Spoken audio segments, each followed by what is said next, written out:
American സൈനികരെ തൊട്ടാൽ തിരിച്ചടി ഭീകരമായിരിക്കും.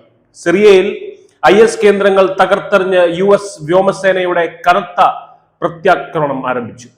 ഓപ്പറേഷൻ ഹോക്കായി സ്ട്രൈക്ക് എന്ന് പേരിട്ടിരിക്കുന്ന ഈ സൈനിക നീക്കത്തിലൂടെ ഭീകരവാദത്തിന്റെ അടിവേരിറക്കുന്ന കർശന മുന്നറിയിപ്പാണ് വാഷിംഗ്ടൺ നൽകുന്നത്. ലോകം ഉറ്റുനോക്കുന്ന ഈ സൈനിക നടപടിയുടെ കൂടുതൽ വിവരങ്ങളിലേക്ക്. സിറിയയിലെ ഇസ്ലാമിക് സ്റ്റേറ്റ് ഭീകരർക്ക് നേരെ അത്യാധുനിക യുദ്ധവിമാനങ്ങളും മിസൈലുകളും ഉപയോഗിച്ചാണ് അമേരിക്കൻ സൈന്യം കടന്നാക്രമണം നടത്തുന്നത്. മധ്യ സിറിയയിലെ 70ഓളം IS കേന്ദ്രങ്ങളാണ് കഴിഞ്ഞ മണിക്കൂറുകളിൽ അമേരിക്ക ലക്ഷ്യം വെച്ചത്. ഭീകരരുടെ ആയുധപ്പുരകൾ, കമാൻഡ് സെന്ററുകൾ, ഒളിത്താവളങ്ങൾ എന്നിവ US സൈന്യം നിശേഷം തകർത്തു.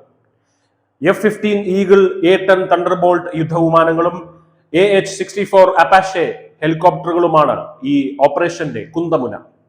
കൂടാതെ അതിശക്തമായ ഹിമാർസ് മിസൈലുകളും ഈ ആക്രമണത്തിൽ അമേരിക്ക ഉപയോഗിക്കുന്നുണ്ട്. എന്തുകൊണ്ടാണ് അമേരിക്ക ഇപ്പോൾ ഇത്ര കടുത്ത ഒരു നടപടിയിലേക്ക് നീങ്ങിയത്?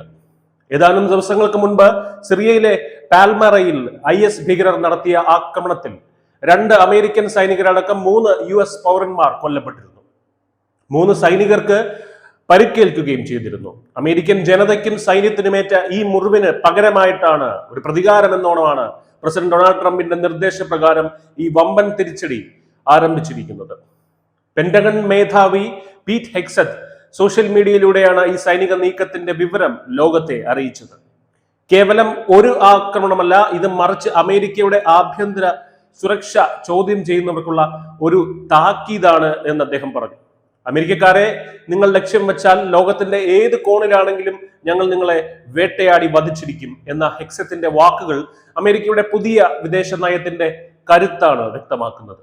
ജോർദാൻ പോലുള്ള സഖ്യകക്ഷികളുടെ സഹായത്തോടെയാണ് US ഈ ഓപ്പറേഷൻ ഏകോപിപ്പിക്കുന്നത്. ഇതൊരു തുടക്കം മാത്രമാണെന്നാണ് അമേരിക്ക നൽകുന്ന സൂചന. വരും ദിവസങ്ങളിലും സിറിയയിൽ കൂടുതൽ ശക്തമായ സൈനിക നടപടികൾ ഉണ്ടാകുമെന്ന് ഉറപ്പാണ്. ഭീകരതയെ തുടച്ചു നീക്കുന്നതുവരെ ഈ പോരാട്ടം തുടരുമെന്ന് US പ്രഖ്യാപിക്കുമ്പോൾ പശ്ചിമേഷ്യൻ രാഷ്ട്രീയം വീണ്ടും യുദ്ധത്തിന്റെ മുനമ്പിലേക്ക് നീങ്ങുകയാണ്. News desk news India Malayalam.